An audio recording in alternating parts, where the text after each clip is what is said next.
இயேசுவுக்கே புகழ், இயேசுவுக்கே நன்றி, மரியே வாழ்க. நம்புகிறவருக்கு எல்லாம் நிகழும்.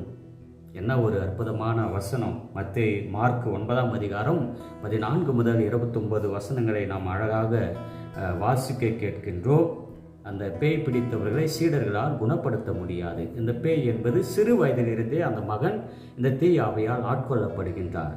அப்ப இந்த தீய ஆவியால் ஆட்கொள்ளப்பட்டிருக்கின்ற அந்த மகனுடைய தந்தையை பார்த்து இயேசு கேட்கின்றார், உனக்கு நம்பிக்கை இருக்கிறதா?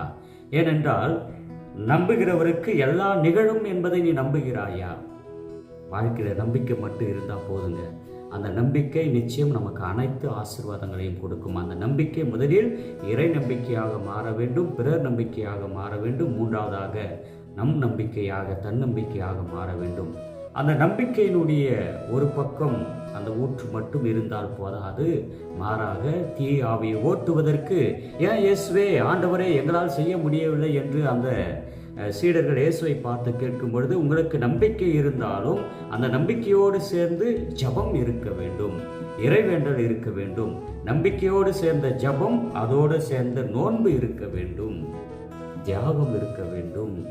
நம்மை அந்த ஆன்மீக காரியங்களுக்காக வருத்தி கொள்ளும் பொழுதுதான் அந்த தூய ஆவியின் வல்லமையோடு, ஆற்றலோடு, சக்தியோடு தீய ஆவியை ஓட்ட முடியும்.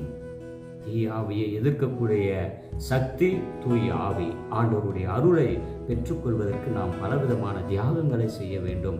அவற்றில் முக்கியமான 2 தான் ஜெபம். ஜெபிக்கணும். நிறைய நேரங்கள் கடவுளுடைய பிரசனத்தில் இருந்து ஜெபிக்கின்ற அருள் தந்தையர்கள் நிச்சயம் இந்த அபிஷேகத்தை பெறுவார்கள். அந்த ஒரு அபிஷேகம் நம் அனைவருக்கும் கொடுக்கப்பட்டு இருக்கிறது. இறை வேண்டலில் மூழ்குவோம், நோன்பில் மூழ்குவோம், தீய ஆவிகளை நம்முடைய வாழ்க்கையில் இருந்து வென்றெடுப்போம்.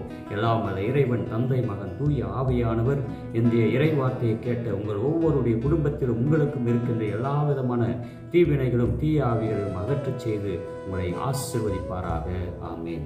இயேசுவுக்கே புகழ், இயேசுவுக்கு நன்றி, மரியே வாழ்க.